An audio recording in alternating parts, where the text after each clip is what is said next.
मैं शुरुआत करना चाहूँगा सीधे-सीधे बॉलीवुड के बिग बी साहब से। अमिताभ बच्चन जी के बारे में बहुत सवाल हैं, उनके बारे में बहुत कहानियाँ हैं। उनका हर दौर, उनका संघर्ष और सबसे ज़्यादा चर्चे में रहा है उनका प्यार, उनकी लव लाइफ़। देखा तो बहुत बात की कहानी आ जाती है। अमिताभ बच्चन साहब का पहला जो रोमांस था ये तब शुरू हुआ था जब वो एक कंपनी में मुलाजिम थे और उनकी जिंदगी में एक लड़की आ गई थी जिसका नाम था माया। इनका ब्रेकअप हुआ तो फिर उनकी लाइफ़ में आ गई रेखा जी। नहीं, उनकी लाइफ में आई जया जी। जया जी उनसे पहले आई। नेचुरली जया जी से शादी कर ली उन्होंने। रेखा को जया बच्चन ने अपने घर पर लंच पे इनवाइट किया था, उनको अच्छे से खाना वाना खिलाया, यहाँ वहाँ की बहुत सारी गपशप की। जब लास्ट में विदाई का टाइम आया तब जया बच्चन ने रेखा से कहा कि देखो अमिताभ मेरा है, मेरा था और मेरा ही रहेगा। देखो ऐसा है ना कि ये इश्क विश्क है या किसी के पर दिल आना, ये कौन बात है। हमारे आप में भी आम लोगों की जिंदगी में भी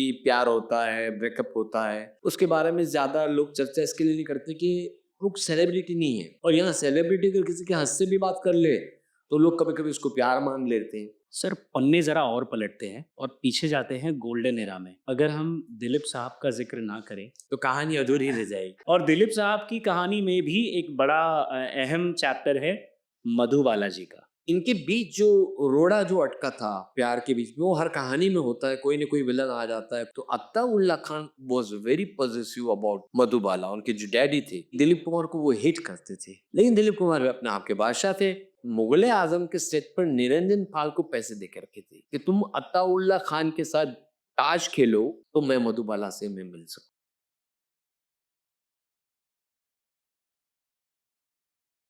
उफ़ ये आजकल के लड़के-लड़कियाँ, फ़िल्मों ने ही इन्हें पूरी तरह बिगाड़ दिया है। ये लाइन आपने अक्सर सुनी होगी चाहे आप जिस उम्र में, चाहे आप जिस दौर में रहे हों। क्योंकि अक्सर नौजवान लड़के-लड़कियों की बातों के लिए फ़िल्मों को ज़िम्मेदार ठहरा दिया जाता है। फ़िल्मों में दिखाया जाने वाला रोमांस और लड़ाई नकली होती है, हम सबको पता है। लेकिन ये जो फ़िल्मी दुनिया है, ज़ाहिर-सी बात है ये भी एक असली दुनिया है। इसमें काम करने वाले लोग असली हैं, उनकी अपनी निजी ज़िंदगी है और वो निजी ज़िंदगी बहुत सारे सवालों से भरी हुई है। हम दर्शक अक्सर उनके बारे में बहुत कुछ जानना चाहते हैं, उनसे सीखना चाहते हैं, लेकिन उससे भी ज़्यादा उनकी निजी ज़िंदगी के बारे में जानना हमारे लिए कुतूहल का विषय रहा है। और इसीलिए आज हमारे साथ मेरी सहेली के इस पॉडकास्ट पर हमारे मेहमान हैं हनीफ ज़वेरी सर, जो सीनियर जर्नलिस्ट हैं। आगा। आदाब सर। बहुत अच्छा लगा सर आपको मिलकर। और मैं अपनी ऑडियंस से ये कहने जा रहा था कि आज आप मुझे बोलते हुए नहीं पाएँगे।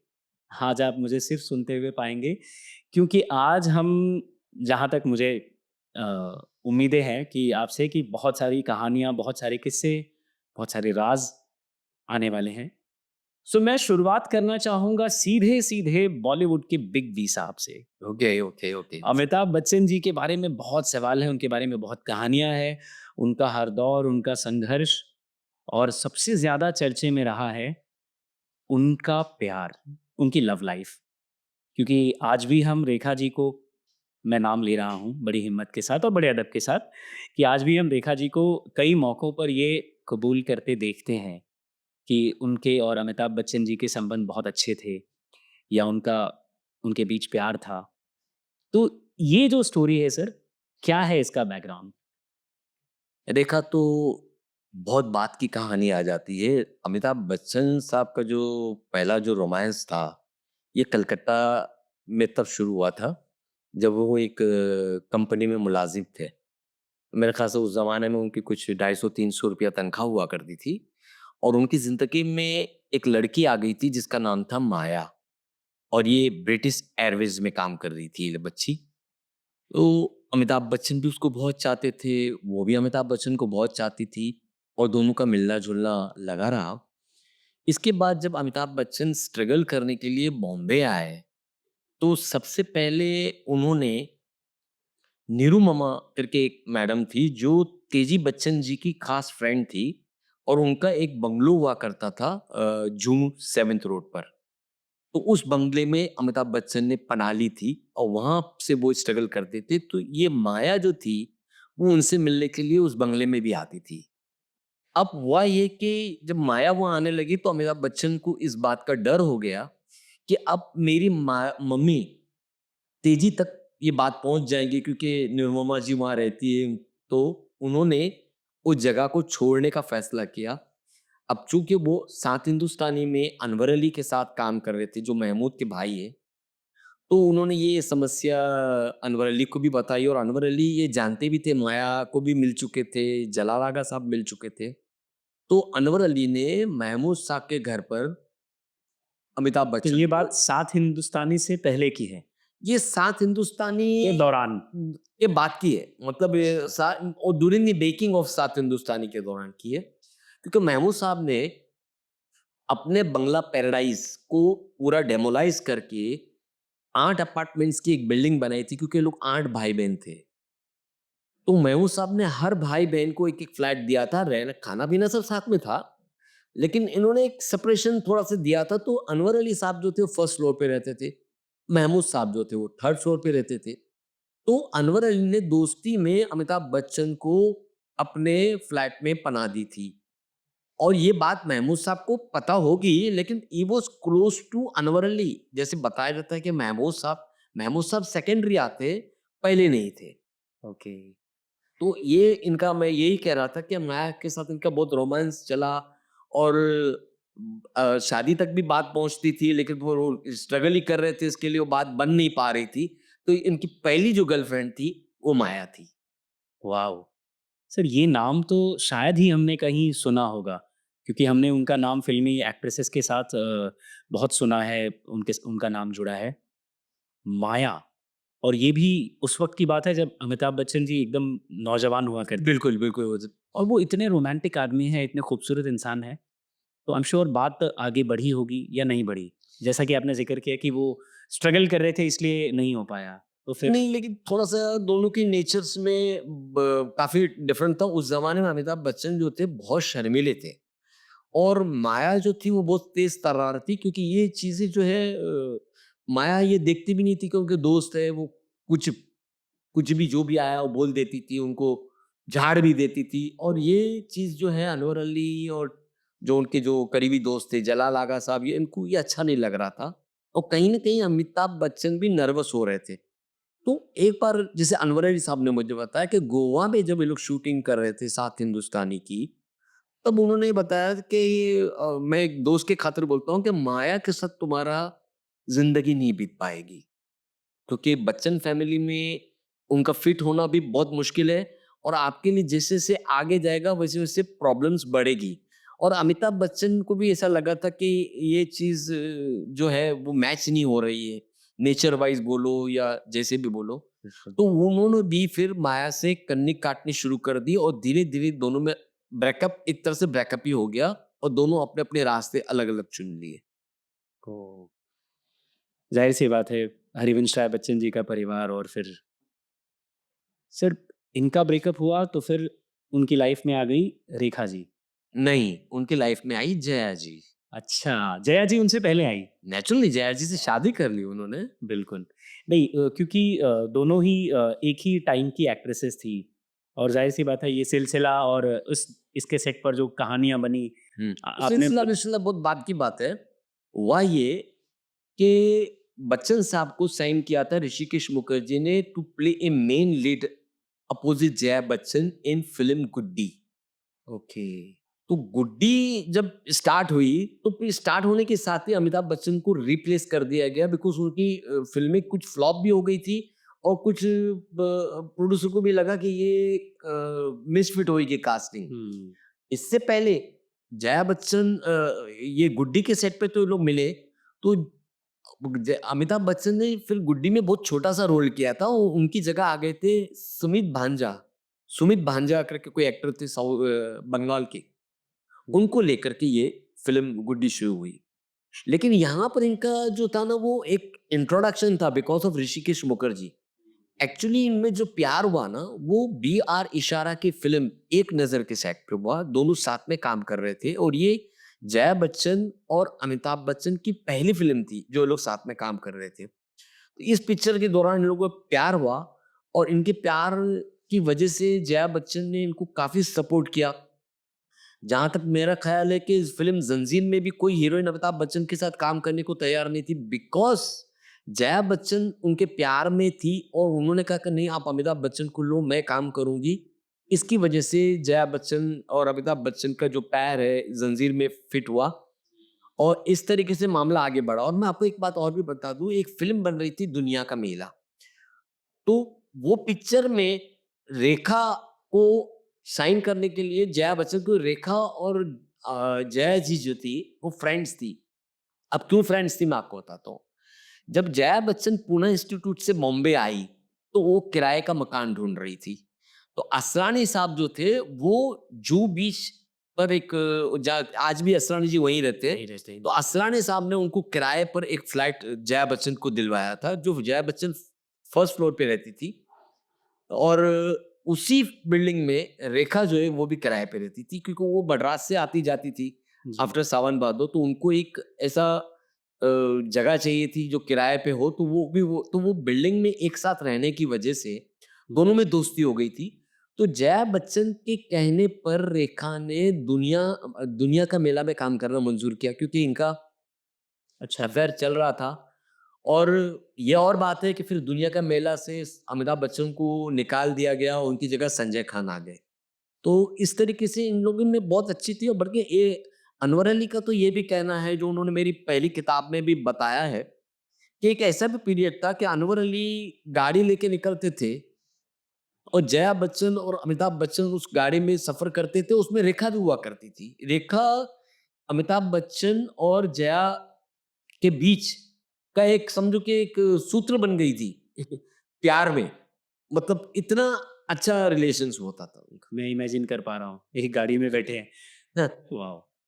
तो ये लोग को अजीब लगेगा कि ये जो ट्रायंगल है ये कैसे मुमकिन हो सकता है, जबकि एक इसके ऊपर एक फिल्म भी बन सकती है इस ट्रायंगल के ऊपर। तो लोगों ने कहा कि ये जो सिलसिला है ये उन्हीं के ट्रायंगल पर बनी है, वो उसमें क्या सच्चाई है? सिलसिला तो उनके ट्रायंगल पे नहीं बनी, ये यश चोपड़ा ने उस ट्रायंगल को बुनाने की कोशिश की थी। और जया बच्चन जो थी वो इस पिक्चर में काम करना बिल्कुल नहीं चाहती थी और उनको रेखा से इतनी नफरत हो गई थी। बल्कि आपको पता ही होगा कि आगे चल कर के जब राज्यसभा में रेखा उनकी सीट से थोड़ी आगे बैठ गई थी, तब भी जया बच्चन ने ऑब्जेक्शन लिया था कि नहीं, इनकी सीट थोड़ी पीछे करो। वो सीट करीब थी जो भी था। तो वो राज्यसभा में भी वो चीज़ चेंजेस हुई थी, क्योंकि उस समय रेखा भी राज्यसभा की मेंबर थी और जया बच्चन भी राज्यसभा की मेंबर थी। लेकिन ये जो सिलसिला का जो मामला जो था, उसमें संजीव कुमार ने अहम रोल निभाया था। संजीव कुमार जो थे वो जया बच्चन के राकी ब्रदर थे और उनको बहुत मानते थे, क्योंकि संजीव कुमार एक वाहिद ऐसे एक्टर है जो अपने कैरियर की शुरुआत में सबसे ज्यादा फिल्में जया जी के साथ की और विभिन्न प्रकार की भूमिकाएं की। कहीं पे वो पति है, कहीं पे वो प्रेमी है, कहीं पे वो पिता है, कहीं पे वो ससुर है। ससुर है। तो जो वेरिएशन जो जया बच्चन के साथ काम करके उन्होंने दिया, तो ये दोनों भाई बहन में बहुत अच्छी सी अंडरस्टैंडिंग थी। और संजीव कुमार स्पेशली जो है जया जी से जाके मिले, उन्होंने कहा कि यश जी जो इतनी अच्छी पिक्चर बना रहे हैं, मैं भी वो पिक्चर में हूँ और आप क्यों इनकार कर रही है? तो नेचुरली उनका आंसर यही रहा होगा, बिकॉज़ ऑफ रेखा। तो उन्होंने, नहीं, आपको तो वहाँ रहना चाहिए। आपको आप सेट तो रेखा सॉरी, जया इस शर्त पर पिक्चर एक्सेप्ट की थी कि मैं काम हो चाहे ना हो शूटिंग में, मैं सिलसिला के सेट पे सुबह से शाम तक रहूँगी। सिलसिला बनी, जो जावेद अख्तर साहब की एज़ अ सॉन्ग राइटर पहली पिक्चर थी। पिक्चर जितनी चलनी चाहिए थी उतनी नहीं चली, लेकिन आज वो पिक्चर क्लासिक मानी जाती है। बिल्कुल। गाने, सीन्स, डायलॉग्स। बराबर। राइट। तो सर सिलसिला जो थी वो एक गिमिक कह सकते हैं। सिलसिला जब शुरू होने वाली थी और जब परवीन बाबी को पिक्चर में लिया गया, तो परवीन बाबी इतनी पजेसिव हो गई थी अपनी कॉस्ट्यूम को लेकर के भी, कि उन्होंने यश चोपड़ा से कहा कि ये जो कॉस्ट्यूम्स आप मेरे लिए बनवाए हो वो मैं अपने अंडर में रखूंगी। और वो कॉस्ट्यूम्स यस जी ने दे भी दिया और वो कॉस्ट्यूम्स लेकर के वो कश्मीर पहुंच गई, जहां उनको फिल्म कालिया की शूटिंग करनी थी अमिताभ बच्चन के साथ। और प्रवीण भट्ट जो कैमरामैन थे, उनसे प्रवीण बाबी की बहुत अच्छी थी। दोनों, मतलब वो दोनों नेटिव प्लेस शायद एक ही था या जो भी था, तो उसकी वजह से दोनों एक दूसरे के बहुत क्लोज थे। तो एक रोज परवीन बाबी में परवीन भट्ट को अपने कमरे में लेके गई और खोल के बताया कि देखो ये जो कॉस्ट्यूम्स है ना, ये मेरी है सिलसिला के लिए। तो बोले, आप इतनी दूर क्यों लेके आई बॉम्बे से? तो बोले, नहीं ये बॉम्बे में चोरी हो जाती है ना, इसके लिए मैं अपने साथ ही रखती हूँ। तब परवीन भट्ट को लगा कि इनका कुछ मेंटली प्रॉब्लम्स है। और फिर एक उसी दौरान एक ऐसी सिचुएशन हो गई कि परवीन भट्ट का कमरा और होटल का और परवीन बाबी के कमरे में थोड़ा सा फासला था। तो परवीन बाबी एक बार वो रेंगती भी इनके कमरे की तरफ आने लगी, तो वो चौंक गए कि ऐसे, तो उनको लगा कि मैं अगर चलूंगी तो मैं गिर जाऊंगी। तब इनको कंफर्म हो गया कि ये कुछ मेंटली डिस्टर्ब है। वो रेंगते हुए हाँ, एक कमरे से दूसरे कमरे में। हाँ, दूसरे तो उनको लगा कि कुछ मेंटली प्रॉब्लम्स है। और जब अमिताभ बच्चन कालिया की शूटिंग के लिए कश्मीर पहुंचे, तो उन्होंने भी कुछ ऑब्जर्व किया कि परवीन बाबी में कुछ चेंजेस है।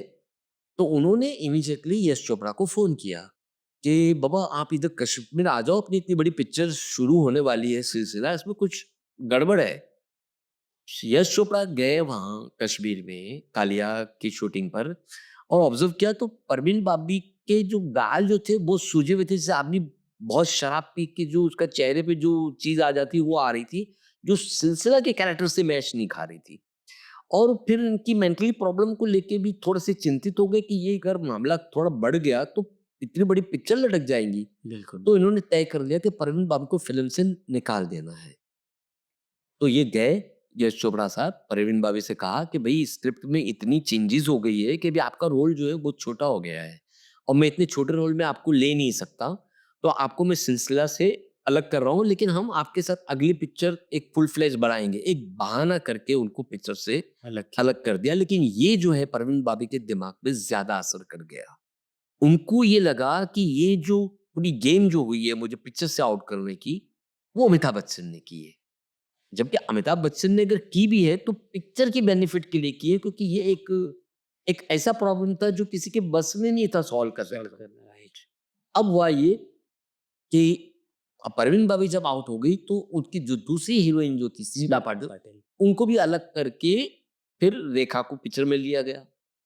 और फिर रेखा को लिया गया तो फिर इनके दिमाग में क्लिक हुई कि अगर तूने जया बच्चन को पिक्चर में शामिल करके एक नया नया क्रिएशन किया जाए, एक ऐसा लोगों को लुभाया जाए, ऑलरेडी उनका ट्रायंगल। फाइनल था, तो इस हिसाब से ये कुछ चेंजेस होकर के फिर ये पिक्चर सिलसिला बनी। वाओ! सर, जया भादुड़ी जी, उस वक़्त जो थी जया भादुड़ी, उन्होंने इतना साथ दिया अमिताभ जी का और फिर उसके बाद फ़िल्में दिलवाई या फ़िल्मों में साथ रही। अ, नेचुरल था कि प्यार है तो शादी भी हो गई। रेखा जी की एंट्री कैसे हुई इनके बीच में? एक्चुअली रेखा जी का भी साथ रहा है इनके प्यार में, और जहाँ तक मेरा ख्याल है कि जब महमूद साहब के घर में अमिताभ बच्चन रहते थे तो जया उनसे मिलने वहाँ भी जाती थी। और उनका अच्छा, महमूद की फैमिली भी जया जी को जानती थी, बल्कि महमूद की बहनों ने तो जया बच्चन को लेके एक पिक्चर ही शुरू कर दी थी, नौकर। संजीव कुमार और उनको लेकर के उनका बहुत ही अच्छा फैमिली रिलेशंस था, ये था। और लेकिन ये एक्चुअली इनका जो नज़दीकियाँ जो बढ़ी है, वो फ़िल्म दो अनजाने की शूटिंग के दौरान हुई है। वो लोग बहुत करीब आ गए और पता नहीं कैसे एक-दूसरे के प्यार में पड़ गए, लेकिन ये 100% है कि दोनों एक-दूसरे को चाहने लग गए थे। उसके बाद जब ये अमिताभ बच्चन का जो एक्सीडेंट हुआ कूली के सेट पर, हुँ। तो जया बच्चन ने उसमें बहुत अच्छा रोल निभाया। 24-24 घंटे हॉस्पिटल में उनके पास रहना, उनकी देख-रेख करना, डॉक्टरों से मिलना। तो जब ये चीज़ें अमिताभ बच्चन को होश में आने के बाद मालूम पड़ी, तो उनका थोड़ा झुकाव अपनी पत्नी की तरफ ज़्यादा हो गया कि ये है, और वो ऑटोमैटिकली कुछ चीज़ें ऐसी होती चली गई कि वो रेखा पीछे छूटती चली। डिटैच होते चले गए। और ये भी कहा जाता है, उसमें कितनी सच्चाई है मुझे मालूम नहीं है, कि रेखा को जया बच्चन ने अपने घर पर लंच पे इनवाइट किया था। उस वक़्त अमिताभ बच्चन घर में थे नहीं। उनको अच्छे से खाना-वाना खिलाया, यहाँ-वहाँ की बहुत सारी गपशप की, और गपशप करने के बाद जब लास्ट में जब जाने विदाई का टाइम आया, तब जया बच्चन ने रेखा से कहा कि देखो अमिताभ मेरा है, मेरा था और मेरा ही रहेगा। ये जो लाइन जो थी ना, उससे भी रेखा को ऐसा लगा कि अब मुझे जो है पीछे कदम उठा लेने चाहिए, और इस तरीके से वो भी पीछे हो गई, और दोनों ने एक दूसरे के साथ काम करना ही बंद कर दिया था। सिलसिला वाज़ द लास्ट पिक्चर, वो भी एक प्रपोज़ल बना कर के बनाई गई थी, उसके बाद तो उन्होंने कभी साथ में काम किया नहीं। इंटरेस्टिंग। मतलब मेरा पति सिर्फ मेरा है। बहुत बढ़िया। और वैसे जया जी का ये अंदाज़ आज भी दिख जाता है कहीं-कहीं, जिस तरह से वो लोगों के सामने अपनी बात क्लैरिटी से रखती हैं। तो ये आपने बता दिया कि ये सेपरेट हो गए रेखा जी और अमिताभ बच्चन साहब। लेकिन फिर भी उनकी कहानियाँ यानी कि जो जिस तरह से रेखा जी अक्सर सबके सामने भी ये एक्सेप्ट कर लेती हैं कि वो आज भी उनसे प्यार करती हैं। तो ये सच है सर या फिर जब रेखा खुद एक्सेप्ट करती है तो फिर सच ही है। हाँ, जब रेखा खुद बोल रही है कि मैं आज भी उनसे प्यार करती तो सच है। पर रेखा ने काफ़ी हद तक जो है उनसे दूर होने की बहुत कोशिश की, यहाँ तक कि उन्होंने एक उद्योगपति मुकेश से भी शादी कर ली थी। हाँ, वो शादी नहीं चली या वो उन्होंने आत्महत्या कर ली, वो बात अलग चैप्टर हो जाता है। हुँ, लेकिन रेखा ने ये तय कर लिया है कि she is not going to marry Amitabh Bachchan, और अमिताभ बच्चन ने भी ये तय कर लिया है। अभी तक उम्र के उस दौर में तो शादी-वादी का तो कोई सवाल ही नहीं उठता है। लेकिन आज भी मुझे जो मैं देख रहा हूँ या जो मैं महसूस कर रहा हूँ, उससे मुझे लगता है कि कहीं न कहीं आज भी एक-दूसरे के लिए सॉफ्ट कॉर्नर ज़रूर है, और शायद प्यार इसी को कहते हैं। वॉव! बड़े शायराना अंदाज़ में आपने बता दिया। प्यार इसी को कहते हैं। क्योंकि अब ऐसा कहा जाता है कि वो वैसे तो वो बहुत खूबसूरत हैं और उम्र के इस पड़ाव में भी इतनी सुंदर हैं और अपनी सुंदरता के साथ-साथ उनके जो सिंदूर है, उसकी बड़ी चर्चा होती है कि लोग कहते हैं कि आज भी वो अमिताभ बच्चन जी के नाम का सिंदूर लगाती हैं। तो अभी हालाँकि अभी उनकी पर्सनल चॉइस है। बिल्कुल। अभी ये ऐसा है ना कि रेखा कैसे रहती है, क्या करती है, उसके दिलो-दिमाग में क्या है, ये तो वो बेहतर जानती है। लेकिन जब लोग कोई चीज़ देखते हैं तो कहानियाँ बन ही जाती बन है। जाती हैं। लेकिन इतना मैं ज़रूर कहूँगा कि रेखा अब इतनी सीरियस नहीं होंगी उनको पाने के लिए या उनको पाने के लिए। अब एक सॉफ्ट कॉर्नर होता है कि बाबा अमिताभ बच्चन का कुछ गलत हो रहा है तो उसको फ़ील होता होगा कि ये नहीं होना चाहिए। या अमिताभ बच्चन को भी ऐसा होता होगा कि रेखा का अगर कुछ गलत होता है वो नहीं होना चाहिए। वो एक अटैचमेंट है। और जहाँ तक मेरा ख़्याल है कि ये जया जी का जो स्वभाव जो काफ़ी सडनली चेंज हो गया है, जो बिहेव जो वो पब्लिक में जो कर देती है, कर देती है, वो उसका रीज़न शायद यही है, डोमिनेट नेचर शायद इसीलिए हो गया है बिकॉज़ ऑफ रेखा, कि वो अपना रोब बताने के लिए या अपना पावर बताने के लिए ऐसी हो गई है, जो भी है, वो कहीं वो सही भी है, कहीं लगता है वो गलत भी है। देखिए ये बहुत पर्सनल है कि अभी नेचर है इंसान का, कभी राइट। बोल देता है, कभी कभी मूड मतलब अच्छा है, कभी मूड खराब लेकिन है, जो भी। लेकिन जहाँ तक मेरा ख़्याल है कि जया जी जो है वो दिल की बहुत साफ़ लेडी है। जो देखो एक चीज़ याद रखो कि जो इंसान मुँह पे बोल दे ना, हुँ, वो साफ़ रहता है दिल का। उसके दिल में कीना-कपट नहीं होती, और वो मैं महसूस कर रहा हूँ कि जया जी में वो चीज़ है। क्या बात है और इसीलिए शायद वो दोनों साथ हैं। हाँ।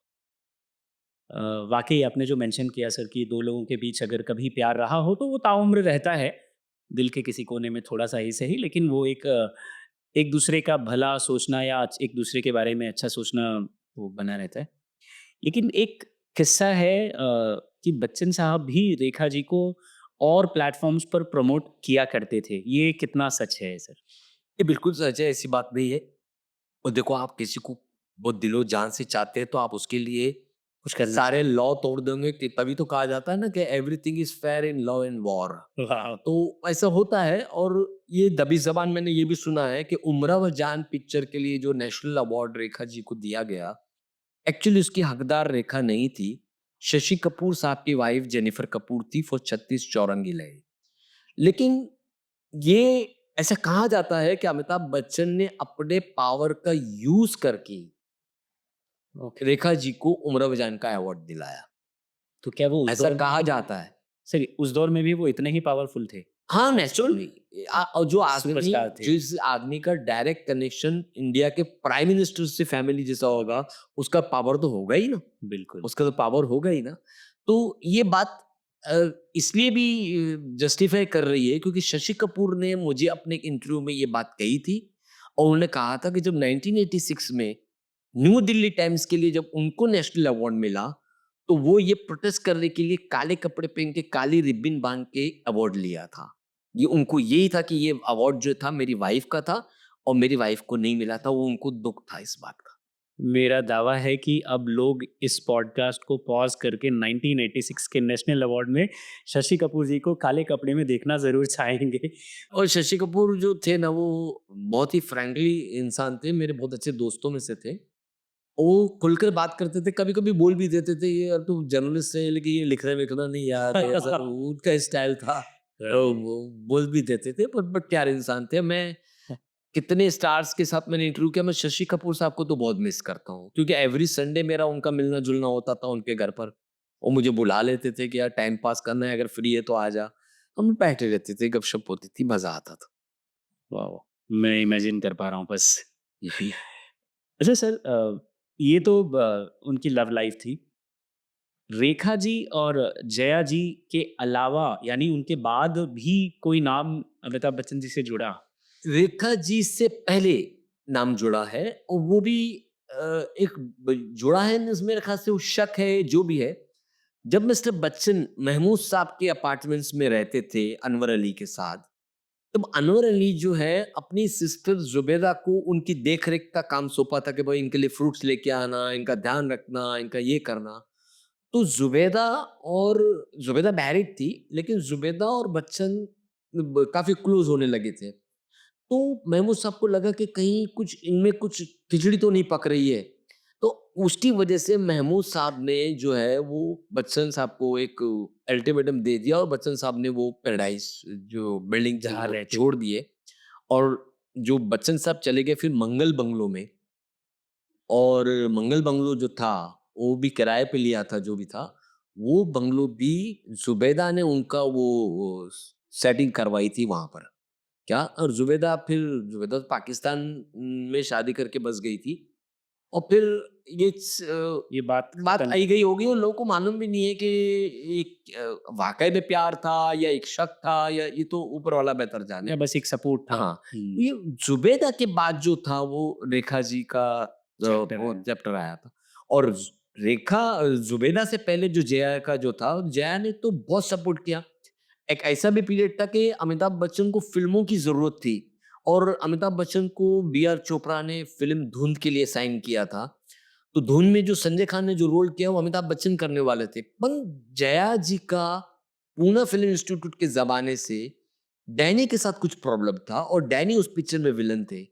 तो जया बच्चन ने अमिताभ बच्चन को उस पिक्चर से दूर करवाया। वो नहीं चाहती थी कि डैनी के करीब बच्चन साहब रहे। हुँ। और वो पिक्चर जो ढूंढ जो पिक्चर है, वो अमिताभ ने उस दौर में छोड़ दी जब उनको फ़िल्मों की ज़रूरत थी। ओह! सर आपने महमूद साहब का ज़िक्र किया और जितना हम सबको पता है बतौर दर्शक और कई इंटरव्यूज़ में महमूद साहब ने भी कहा है कि अमिताभ को वो अपने बच्चे की तरह मानते थे और जितना लोगों में ये अवेयरनेस है कि महमूद साहब ने अमिताभ बच्चन को रखा, खिलाया, पिलाया, पाला या इंडस्ट्री में इंट्रोड्यूस किया या बड़े-बड़े रोल्स दिलाए। तो इस पूरी स्टोरी में अनवर अली साहब का क्या रोल है? एक्चुअली महमूद साहब तो अमिताभ बच्चन के संपर्क में काफ़ी बाद आए, अनवर अली ही मेन थे। अनवर अली के भाई जो थे शौकत अली, उन्होंने जलाल आगा की बहन शाही के साथ शादी की थी। तो इन लोग की एक अच्छी ट्यूनिंग थी, जलाल आगा की, अनवर अली की, और एक दूसरी बहन का रोमांस चल रहा था टीनू आनंद से, और ये सारे के सारे जो थे सात हिंदुस्तानी में सात थे। हिंदुस्तानी में थे, राइट। तो ये अनवर अली ही मतलब अमिताभ बच्चन को अपने साथ लेकर आए थे, और महमूद से इंट्रोड्यूस करवाया था। और बॉम्बे टू गोवा में एक्चुअली जितेंद्र के लिए महमूद साहब ने नहीं, कांटेक्ट किया था। लेकिन जितेंद्र बोला मैं अरुणा ईरानी के अपोजिट काम नहीं कर पाऊँगा, क्योंकि मेरी भी मार्केट ऊपर जा रही है, और वो सेकंड लीड रोल कर कर चुकी है मेरे अपोजिट फर्स्ट पिक्चर में, रिश्ता है वो सब कारवां में मेरे कारवां साथ। में, हाँ। तो फिर कोई हीरो ही नहीं मिल रहा था, और अरुणा ईरानी को वो रिप्लेस नहीं कर सकते थे, क्योंकि वो उनके प्यार में पड़े हुए थे महमूद साहब के भाई। ओह! तो ये सब चक्कर था, तो उन्होंने फिर अनवर अली के दोस्त अमिताभ बच्चन को ही पिक्चर में ले लिया, और फिर बॉम्बे टू गोवा तो मतलब सुपर हिट हुई, और बॉम्बे टू गोवा की बदौलत ही उनको जंजीर मिली, और फिर इस तरीके से आगे निकलते चले गए। लेकिन मैं आपको एक चीज बता दूं कि सिर्फ महमूद ने नहीं, फाइनेंशियली जलाल आगा ने भी अमिताभ बच्चन को हेल्प किया। वो एक एड एजेंसी चला रहे थे, उसमें जो डबिंग का जो काम होता था, वो अमिताभ की आवाज से इतने प्रभावित थे कि वो अमिताभ बच्चन को वो काम दिलाते थे। उस ज़माने में 100-150 जो भी मिलते थे, वो बहुत बड़ी रकम हुआ करती थी, वो अमिताभ बच्चन को मिल जाती थी, तो उनका खर्च चल जाए। हाँ, खर्च चल जाया करता था। तो अमिताभ बच्चन को काफ़ी अच्छे-अच्छे लोग मिले जिन्होंने अमिताभ बच्चन की हेल्प की और अमिताभ बच्चन आगे आए। लेकिन जब महमूद ने ये सब स्टेटमेंट्स बाहर निकाल दिया तो अमिताभ थोड़े महमूद से दूर हो गए। ओके। हालाँकि महमूद ने उनको फ़िल्म परवाना दिलाई क्योंकि ज्योति स्वर्प ने परवाना बनाई थी जो पड़ोसन के डायरेक्टर थे। तो पड़ोसन की वजह से ज्योति स्वर्प से कह के अमिताभ बच्चन को नेगेटिव रोल दिलाया था। प्रमोद चक्रवर्ती की एक पिक्चर उन्होंने ज़बरदस्ती प्रमोद चक्रवर्ती को साइन करवाई थी, वो पिक्चर शुरू ही नहीं हुई। आनंद पिक्चर जो है वो ऋषिकेश मुखर्जी को कह के अमिताभ बच्चन को दिलाई थी महमूद ने। लेकिन अमिताभ बच्चन ने महमूद के डाउनफॉल में कभी कोई भी फ़िल्म महमूद को नहीं दिलाई। ऋषिकेश मुखर्जी चाहते थे कि अभिमान में अमिताभ बच्चन उनके सेक्रेटरी का रोल करे, लेकिन इट वाज़ बच्चन जिन्होंने वो नहीं होने दिया। वो रोल फिर असरानी साहब को गया और असरानी साहब ने किया, तो बाद में उन लोग की पिक्चर नहीं की। मेरे ख्याल से खुद्दार एक ऐसी पिक्चर थी जो उन्होंने साथ में की, वो भी इसलिए कि उसके प्रोड्यूसर ही अनवर अली थे, उनके भाई थे, तो भाई-भाई को तो लेगा ही। उसमें Amitabh Bachchan being a friend आगे आए थे अनवर अली की हेल्प करने, उनकी फाइनेंशियल को हेल्प करने के लिए। तो इस तरीके से ये पिक्चर स्टार्ट हो गई। और आपको एक बात दूसरी भी बता दूं कि खुद्दार में पहले रेखा थी, मतलब रेखा को साइन करने वाले ये अनवर अली चाहते थे, और बिकॉज जया बच्चन से अली फैमिली की सिंपैथी थी, तो वो चाहते थे कि नहीं, रेखा को अमिताभ बच्चन से दूर। दूर करो। एंड उनकी जगह फिर अमिताभ की ही चॉइस पर परवीन बाबे को लिया गया। राइट। मच गया शोर सारी नगरी रे, द हाँ, song was from the movie. ये सॉन्ग के पीछे भी एक किस्सा ये है कि ये महाराष्ट्रियन स्टाइल में पूरा। स्टाइल में है, तो ये रेखा के लिए बनाया गया था। ओह! लेकिन परवीन बाबी ये जम नहीं सकता, एकदम गोरी चिट्टी लड़की महाराष्ट्रन उसमें काष्टा साड़ी में अलग। डांस कर रही, तो ये सॉन्ग को फिर सीक्वेंस कर दिया गया ताकि लोग जस्टिफाई कर सके। अब समझ। वाओ! अमेजिंग। लेकिन वो गाना आज भी हिट है और फ़िल्म भी हिट ही है। फिल्म भी हिट है, और ये फिल्म के लिए सर लकी ये रही कि ये अमिताभ बच्चन के एक्शन होने के बाद जो पहली पिक्चर रिलीज हुई थी वो खुद्दार थी, तो लोग खुद्दार देखने के लिए ज्यादा हाँ, मतलब एक्साइटेड। थिएटर में भीड़ भाड़ हो गई थी। सर आपने मेंशन किया कि अली फैमिली जो है, महमूद अली सर या अनवर अली सर या उनकी उनकी फैमिली के लोग, ये जया वर्सेस रेखा में जया जी की तरफ थे हम्म। और रेखा जी को ऐसे किसी भी प्रोजेक्ट में इन्वॉल्व नहीं होने देते थे जिसमें अमिताभ बच्चन हो, राइट सर? हम्म। तो क्या ये कोशिश बाकी लोगों की भी थी? क्योंकि ऐसा लोग बताते हैं नहीं, नहीं, ऐसे लोग किसी की पर्सनल मैटर में तो वो नहीं होते थे, लेकिन ऐसा कहा जाता है ना कि जया बच्चन रेखा को अलाउड नहीं की थी हॉस्पिटल में, जब अमिताभ बच्चन बहुत सीरियस थे ब्रिज कैंडी में, तो रेखा देखने गई तो उनको अलाउड नहीं किया गया। ये सब फेक है। एक्चुअली अमिताभ बच्चन जिस स्थिति में हॉस्पिटल में एडमिट थे, कोमा में थे, उस पोजीशन में किसी को भी अलाउड नहीं था। इवन प्रकाश मेहरा और मनमोहन देसाई भी हॉस्पिटल के कंपाउंड से ही लौट जाते थे। ये बिल्कुल हाँ, लेकिन उस दौरान क्या हुआ था कि रेखा कई मंदिरों में गई अमिताभ बच्चन की जिंदगी के लिए दुआएं मांगने के लिए। और रेखा ही क्या, पूरा हिंदुस्तान उसमें जुटा हुआ था। कई लोग ब्लड देने के लिए आगे आए थे कि हम अपना ब्लड देते हैं, अमिताभ बच्चन को बचा लो। मंदिर, मस्जिद, गुरुद्वारा, लोग अमिताभ बच्चन के फैंस जो है वो अमिताभ बच्चन की जिंदगी के लिए दुआएं कर रहे थे। और मैं ये चीज मानता हूँ कि ये दुआओं का ही फल है जो अमिताभ बच्चन लौट आए थे। तो अमिताभ बच्चन को की तो क्लिनिकल डेथ डिक्लेयर भी हो गई थी एक बार के नहीं, अमिताभ बच्चन ऑफ हो गए, लेकिन वो एक करिश्मा था, वो दुआओं का फल था। अमिताभ बच्चन लौटा, उसके बाद कितने साल से काम कर रहे हैं। हम चाहते हैं आगे भी वो काम करते रहे। बहुत अच्छी स्टोरी बता दी आपने सर कुछ ही सेकंड्स में। वाह! सर अमिताभ बच्चन और रेखा जी की जोड़ी बहुत चर्चा में रही, आज भी है, ज़ाहिर-सी बात है। लेकिन इनके साथ-साथ एक जोड़ी और चर्चा में रही, सलमान खान और ऐश्वर्या राय। इनकी क्या स्टोरी है? भाई चर्चा में तो सिर्फ सलमान खान और ऐश्वर्या राय नहीं, बल्कि आप सुरैया देवानंद को ले लीजिए, आप दिलीप कुमार मधुबाला को ले लीजिए, आप कितनी ऐसी प्रेम कहानियां हैं, नीतू सिंह, ऋषि कपूर, काफी है। ऋषि कपूर की लाइफ में तो पहली लड़की यास्मीन मेहता थी, वो ऋषि कपूर ने खुद एक्सपोज कर दी। तो ये प्रेम जो है ये तो चलते रहता है।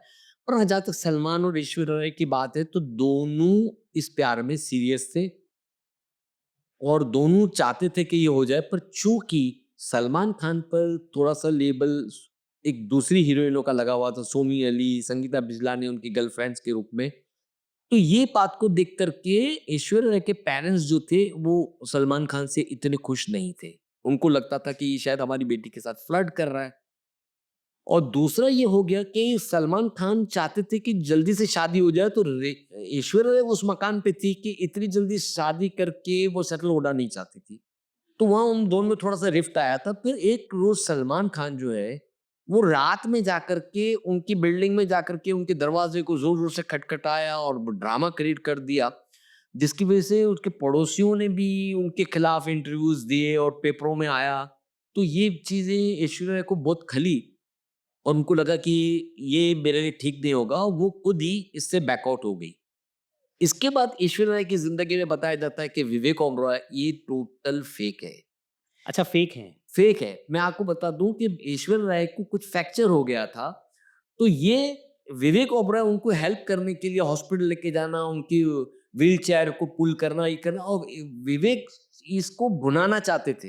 वो ऐसा शो कर रहे थे कि ऐश्वर्या राय उन पे पागल, ऐसा कुछ भी नहीं था। और विवेक ने इस चीज़ को मद्देनज़र रखते हुए सलमान के खिलाफ एक प्रेस कॉन्फ्रेंस बुला करके इंटरव्यूज़ भी दे हाँ, डाला। वो याद है बिल्कुल। वो विवेक को बहुत महँगा पड़ा, और ये चीज़ गलत है किसी लड़की के बारे में ऐसा बोलना कि वो मेरे साथ प्यार करती थी, बिल्कुल कहीं भी नहीं था, ये टोटल फेक है ये, और ये क्रिएट किया हुआ था एक्चुअली, मैं आपको बताऊँ। सर, यंग एक्टर्स में एक नाम है जिनके नाम के साथ कई एक्ट्रेसेस का नाम जुड़ा और इमेज भी बड़ी उनकी कैसनोवा टाइप रही अब तक। लेकिन अब वो बहुत अच्छे फैमिली मैन हैं। उनकी एक प्यारी सी बेटी है, नाम है राहा, और उनकी एक प्यारी सी वाइफ है, नाम है आलिया भट्ट कपूर। ओके, ओके, मैं बात कर रहा हूँ। रणबीर कपूर साहब की बात कर रहे हैं। देखो ऐसा है ना कि ये इश्क-विश्क है या किसी के पर दिल आना, ये कौन बात है, हमारे आप में भी, आम लोगों की ज़िंदगी में भी प्यार होता है, ब्रेकअप होता है। उसके बारे में ज़्यादा लोग चर्चा इसके लिए नहीं करते कि वो सेलिब्रिटी नहीं है, और यहाँ सेलिब्रिटी अगर किसी के हँस से भी बात कर ले, तो लोग कभी-कभी उसको प्यार मान लेते हैं। अब रणबीर कपूर एक ऐसी फैमिली से आए हैं, जहाँ पे ब्लड में ही प्यार है। क्या आप राज कपूर को देख लीजिए, आप शम्मी कपूर को देख लीजिए, आप उनके डैडी ऋषि कपूर को देख लीजिए, जिन्होंने स्कूल के ज़माने में यास्मीन मेहता नाम की लड़की से प्यार किया था, ऋषि कपूर ने। नॉन फ़िल्मी थी, इसके लिए उसके ज़्यादा चर्चे नहीं हुए। हाँ, रणबीर कपूर भी बहुत सीरियस थे कैटरीना कैफ को लेकर के, कभी दीपिका पादुकोण को लेके, और दीपिका जी का जब ब्रेकअप हुआ रणबीर कपूर के साथ, तो वो डिप्रेशन में भी चली गई थी। लेकिन अब उनकी ज़िंदगी में आलिया भट्ट आ गई है। आलिया भट्ट से कैसे प्यार हो गया ये बारे तो मैं ज़्यादा नहीं जानता। पर उन शॉर्ट टाइम के अंदर में उन्होंने शादी करके सेटल हो गए। उनके घर एक नन्ही-सी गुड़िया आ गई, जैसे आपने बताया राहा नाम है उनका। जी। तो मैं यही कहूँगा कि बस अभी आगे कोई प्यार-व्यार ना हो, यही परिवार को लेके आगे चलें, और क्या। राइट। सर, पन्ने ज़रा और पलटते हैं और पीछे जाते हैं गोल्डन एरा में। और गोल्डन एरा में अगर हम दिलीप साहब का ज़िक्र ना करें और तो कहानी अधूरी रह जाएगी। कहानी अधूरी रह जाएगी। और दिलीप साहब की कहानी में भी एक बड़ा अहम चैप्टर है मधुबाला जी का। हाँ, बिल्कुल, बिल्कुल, बिल्कुल, तो बिल्कुल। इनके बारे में ज़रा अगर आप बता सकें कि क्या उनके किस्से थे जो आज भी लोग सुनते हैं, आज पुरानी फ़िल्में आज भी देखते हैं और हुँ। अब ये क्या है, दोनों की जो बुनियाद जो थी, फाउंडेशन करियर की थी, वो बॉम्बे टॉकीज़ थी। बॉम्बे टॉकीज़ से ही दिलीप कुमार फ़िल्मों में आए थे, और मधुबाला भी बॉम्बे टॉकीज़ की फ़िल्मों में एज़ अ चाइल्ड आर्टिस्ट काम करके आगे आई थी, और दोनों का पैर जो था ना, वो बहुत परफ़ेक्ट था। ऐसा लगता था कि दोनों एक-दूसरे के लिए बने हैं। अब मधुबाला ने पहला प्रपोज़ किया था दिलीप कुमार को एक गुलाब का फूल भेज करके। उन्होंने प्रपोज़ किया था दिलीप साहब को। हाँ। ये सीखने और वाली ये चीज़ है। बड़ी अजीब बात है कि उसी दौरान प्रेमनाथ ने गुलाब का फूल दे करके मधुबाला को प्रपोज किया था। ओके। लेकिन दिलीप कुमार भी अंदर ही चाहते थे, उन्होंने इनका प्यार एक्सेप्ट कर लिया, दोनों में अच्छी खासी जमने लगी। इनके बीच जो रोड़ा जो अटका था प्यार के बीच में, वो हर कहानी में होता है, कोई ना कोई विलन आ जाता है, कोई कहीं माँ बाप आ जाते तो Attaullah Khan was very positive about Madhubala, उनके जो डैडी थे, क्योंकि एक तरह से मधुबाला की वजह से ही उनका घर चलता था। कि वो मधुबाला जो कमाती थी वो उसी से, तो दहलवी फैमिली, एक्चुअली उनका सरनेम दहलवी है, मुमताज दहलवी, उनकी वजह से उनका घर चलता था। तो ये नहीं चाहते थे कि नहीं, दिलीप कुमार को वो हिट करते थे, लेकिन दिलीप कुमार भी अपने आप के बादशाह थे। उन्होंने क्या किया था, दिलीप साहब ने मुगले आजम के सेट पर निरंजन पाल को पैसे दे के रखे थे कि तुम अत्ताउल्ला खान के साथ ताश खेलो, दैट्स कॉल्ड जुआ, तो मैं मधुबाला से मैं मिल सकता हमारी ऑडियंस के लिए सर निरंजन पाल जी के बारे में जरा बता दीजिए कि ही हूँ। वाज निरंजन पाल जो जी थे, ये कॉलिन पाल करके एक पीआर पब्लिसिस्ट थे, उनके डैडी थे। और ये निरंजन पाल जो थे, ये बॉम्बे टाकिस से जुड़े हुए थे। ये बॉम्बे टाकिस के वहीं पे दफ्तरी अपार्टमेंट्स में ही कहीं रहते थे। और दिलीप साहब के दोस्त थे। हाँ, और निरंजन पाल ने बहुत बड़ा रोल किया था। हिमांशु रॉय और देविका रानी को वहां से, हिमांशु रॉय को इंडिया लाने में भी निरंजन पाल का रोल था, क्योंकि वहां पे विदेश में उनके पड़ोसी थे। राइट। बाद में देविका रानी और हिमांशु रॉय का भी प्यार हो गया और उन्होंने भी शादी कर ली। एज डिफरेंसेस थी, जो भी था। अब दिलीप साहब जो है सीरियसली मधुबाला को चाहते थे, और अताउल्ला खान जो है वो उसमें रोड़े अटका रहे थे। तो एक पिक्चर इन्होंने साइन की थी जिसका नाम था नया दौर। नया दौर में मधुबाला हीरोइन थी, लेकिन एक आउटडोर शूटिंग था, एक आउटडोर शेड्यूल था बी आर चोपड़ा का। उसमें मधुबाला ने जाने से इनकार कर दिया बिकॉज ऑफ अताउल्ला खान। अताउल्ला खान नहीं चाहते थे कि आउटडोर में दिलीप कुमार और मधुबाला जाए साथ में। उनको वक्त मिले तो साथ। हाँ, तो वो उनमें रोड़े अटकाने लगे। तो इन्होंने फिर इस विजयंतीमाला को ले लिया, मधुबाला को ड्रॉप करके, और अताउल्ला खान उनके खिलाफ कोर्ट में चले गए। ये बी आर ये चोपड़ा हाँ जी। कि ये आप कैसे कर सकते हैं। भरी अदालत में दिलीप कुमार ने कह दिया था कि मैं मधुबाला से प्यार करता हूँ। क्या, हाँ, भरी अदालत में कहा क्या था। बात है। उस जमाने में न्यूज़पेपर और मैगजीन्स की हेडलाइंस बन गई थी ये न्यूज़। लेकिन वो फिर वैजयंतीमाला के साथ ही वो पिक्चर बनी, और यहाँ पे थोड़ा सा अलगाव during the making of Mughal e आजम दिलीप कुमार और मधुबाला में हो गया। लेकिन ये दो आर्टिस्ट की एक कमाल की बात मैं आपको बताऊंगा कि एक पिक्चर मधुबाला के, सॉरी, मुगले आजम में एक सीक्वेंस थी जहाँ बड़े गुलाम अली खान की आलाप पीछे चलते रहती है, वो ये रोमांटिक सीन चल रहा है, जी, बड़े छोटा सा सीक्वेंस है। हाँ, थोड़ा सीक्वेंस है। और तब जो है अकबर, बादशाह अकबर है, पृथ्वीराज कपूर की एंट्री होती है, तो मधुबाला घबरा जाती है, वो भागती है वहां से कि ताकि बादशाह उनको अपने बेटे के साथ ना देख ले। लेकिन अकबर सामने आ जाते हैं, तो ये यू टर्न मारती है, और यू टर्न मार के दौड़ते दौड़ते दौड़ते जाके दिलीप साहब को चिपक जाती। ये इतना रोमांटिक सीन था कि उस जमाने में फिल्म की टिकट के ऊपर वही फोटो डाली गई थी। लेकिन आपको हैरत होगी कि जब ये सीन पिक्चराइज हो रहा था, तो मधुबाला और दिलीप कुमार में बातचीत ही नहीं थी। वो लोगों में अलगाव चल रहा था, उन लोगों में ब्रेकअप जैसा मामला हो गया था। लेकिन इसके बावजूद उन लोगों ने इतना बेहतरीन सीन दिया जो आज भी यादगार सीन माना जाता है। फिर लाइफ चेंज होती चली गई। मधुबाला की लाइफ में अलग प्रॉब्लम्स हो गए, उन्होंने किशोर कुमार से शादी कर ली, उनको हार्ट का प्रॉब्लम था, जो भी था। लेकिन ये जो कहा जाता है कि दिलीप कुमार मधुबाला को देखने नहीं गए, ये बात भी बिल्कुल गलत है। दिलीप कुमार सायरा बानू के साथ मधुबाला को देखने के लिए हॉस्पिटल गए थे, लेकिन ये बात न मीडिया में आई। ये एक दो फैमिली के बीच की बात थी, और वो उनका शायद वो लास्ट टाइम था दिलीप साहब का मधुबाला को देखने का। लेकिन मधुबाला के फ्यूनरल में भी दिलीप साहब शरीक नहीं हो सके थे। सर अगर ट्रेजेडी किंग की बात हो चुकी है तो सिर पर टोपी लगाए रोमांटिक सी चाल चलते देव साहब की बात भी हो जाए क्योंकि उनका और सुरैया जी का जो अरे भाई, वो तो बहुत पॉपुलर रोमांस है। सुरैया भी बहुत चाहती थी। वहां पे दो चीज आ गई थी बीच में। एक तो धर्म आ गया था बीच में, क्योंकि सुरैया मुस्लिम्स थी और देव साहब कट्टर हिंदू थे। तो ये बात आ गई थी, और उस जमाने में इतना इजी नहीं होता था कि मुस्लिम लड़की हिंदू से शादी कर ले या हिंदू लड़की मुस्लिम से शादी कर ले। शादी को और ये इतना इजी नहीं था, इसीलिए नरगिस और राज कपूर की शादी नहीं हो सकी थी। जबकि राज कपूर और नरगिस उस जमाने के जो चीफ मिनिस्टर थे मोरारजी देसाई, उनसे भी जाके मिले थे कि बाबा ऐसा कोई कानून निकाल है कि जहाँ हम एक हो सकते हैं। तो उन्होंने कहा नहीं, ऐसा नहीं हो सकता है। उसकी वजह से फिर उनको सेपरेट होना पड़ा, और फिर नरगिस जी ने 10 साल से शादी कर ली और वो तो शादीशुदा ही थे कृष्ण राज कपूर से, तो मामला अलग ही चलता था। तो यहाँ एक तो मामला धर्म का था, दूसरा जो सुरैया की नानी जो थी, वो बहुत पॉज़ेसिव थी सुरैया जी को लेकर। वो उनको अलाउड ही नहीं करती थी और उनको जब पता चला कि देवानंद है, तो वो देवानंद के सेट पे जो है वो पहरा देती थी बाकायदा कि मेरी नातिन जो है वो देव से नहीं मिले।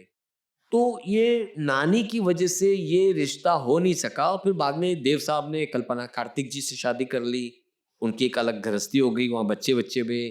लेकिन सुरैया ने जो प्यार किया था, उसकी वजह से उसने अपनी ज़िंदगी में किसी से शादी नहीं की और वो देवानंद को ही चाहती रही लास्ट तक।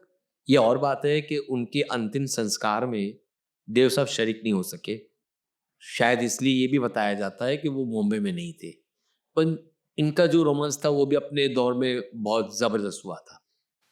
सर ये बहुत फॉर्च्यूनेट था मेरे लिए कि क्योंकि इन्हें मैं जो कई सारे नाम आपने लिए, जो किताबें आपने लिखी, मैं चाहूँगा कि हमारे ऑडियंस के लिए आप मेंशन करें कि जो संजीव कुमार साहब पर जो आपकी किताब है और जो हम महमूद साहब महमूद साहब पर जो किताब है, हाँ, so I would love to.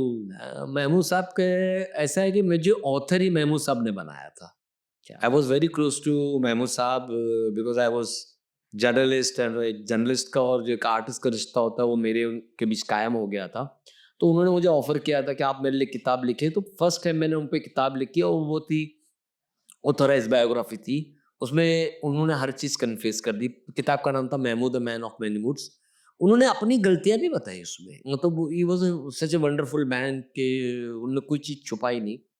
और फिर मुझे दूसरी अपॉर्च्युनिटी मिली संजीव कुमार की बुक लिखने के लिए, तो उनमें उनकी सिस्टर गायत्री पटेल मेरे साथ थी, उनकी भाभियाँ मेरे साथ थी, उनके भाई के बच्चे मेरे साथ थे, तो वो भी एक बहुत अच्छी किताब। और फ़िल्म इंडस्ट्री के काफ़ी लोगों ने मुझे सपोर्ट किया, सारिका जी है, आपका बी आर इशारा जी, रैना सुल्तान, जिन लोगों ने दिलीप अपने संजीव कुमार साहब के साथ काम किया, बहुत अच्छी-अच्छी चीज़ें बताई और अल्हम्दुलिल्लाह दोनों किताबें जो है वो लोगों ने पसंद की और अच्छे-अच्छे पब्लिशर ने वो किताबों को मार्केट में लाया। अगर आप नहीं पढ़े तो आप भी पढ़िए। बिल्कुल, मैं डेफ़िनेटली इनफैक्ट मैं ज़िक्र करना चाहूँगा सर कि फ़िल्मी खबरों या फ़िल्मी बातों के बीच में महमूद साहब की किताब का ज़िक्र आया है, जो आपने लिखी है और मैंने कुछ किस्सों में ये रेफ़रेंस देखा है कि आपके द्वारा लिखी गई बातों का रेफ़रेंस दिया गया है कि इस बुक में ये मेंशन किया गया है। So I would love to read it. मैं पूरी किताब पढ़ना चाहूँगा नहीं, एंड मैं आपको एक नो चीज़ दूसरी बता दूँ कि ये किताब इतनी मकबूल हुई कि जब सोनिया गांधी की बायोग्राफ़ी अब्दुल रशीद किडवाई ने लिखी, तो उस किताब के अंदर में भी महमूद की किताब का ज़िक्र है।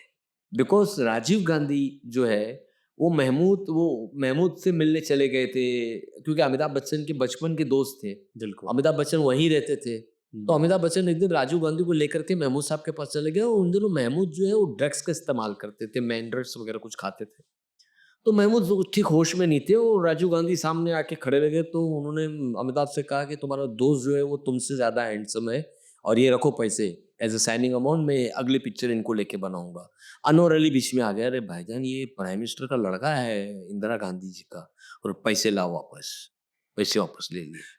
और महमूद ने जो बातें फ्लुक में कही थी कि ये स्टार बनेगा, वही राजीव गांधी इंटरनेशनल स्टार बना as a prime minister of India और यंग प्राइम मिनिस्टर के नाम पे। यंग प्राइम मिनिस्टर उससे यंग कोई इंडिया का प्राइम मिनिस्टर नहीं बना जो राजीव गांधी बना। और ये बुक में तब मेंशन किया आपने। मेंशन किया गया है। तो ऐसे बहुत सारे इंसिडेंट्स हैं महमूद साहब की बुक के अंदर में जो मज़ेदार है। जैसे मधुबाला और किशोर कुमार और महमूद जो है वो बॉम्बे टॉकीज में बच्चे थे, वो सब साथ में खेलते थे, फैमिली। तो किशोर बोलता था ये मधुबाला मेरी वाइफ का रोल करेगी, महमूद बोलता था नहीं मेरी करेगी, वो झगड़े भी होते थे। और देखो आगे चल कर के वही मधुबाला किशोर कुमार की वाइफ बनी। तो ये ऐसे-ऐसे मज़ेदार इंसिडेंट है, लोगों को मज़ा भी आता है और ऐसा लगता है कि कहीं ऊपर वाले का भी ऐसा कुछ पहले से फीलिंग होती है कि नहीं मैं ये जो बनाया हूँ ये जोड़े जो है वो वाक़ई में जो है हेवन में बनते सिर्फ़ मिलते ज़मीन पर है। बिल्कुल। डेफ़िनिटली सर बहुत ही अच्छा बीता ये पिछला घंटा और मज़ेदार बीता। और इससे भी ज़्यादा मज़ेदार होंगे वो किस्से जो मैं आपकी किताब में या हमारी ऑडियंस आपकी किताब में पढ़ेगी, बिल्कुल, किताबों में पढ़ेगी। बिल्कुल, बिल्कुल। स्पेशली मुझे लगता है कि अ, संजीव कुमार जी तो बहुत कम पढ़े या जाने गए हैं आज की जनरेशन के द्वारा, राइट सर? और ज़्यादा जाना जाए उनके बारे में, उनकी पर्सनैलिटी के बारे में। और भी किस्से हम सुनेंगे हनीफ सर से आगे, और हम चाहेंगे कि वो फिर मौका दे हमें। बिल्कुल, बिल्कुल, बिल्कुल, पूरी होगा। कोशिश करूँगा आपको अच्छे-अच्छे किस्से सुनाने की। अब थैंक आपका यू सो बहुत शुक्रिया, आपने मुझे यहाँ इनवाइट किया, बहुत-बहुत धन्यवाद। दर्शकों का भी बहुत-बहुत धन्यवाद। Thank you very much. आपका बहुत शुक्रिया कि आपने अपना कीमती वक़्त दिया और अपनी ज़िंदगी के खूबसूरत किस्से सुनाए। Thank you so much everyone, keep watching मेरी सहेली पॉडकास्ट।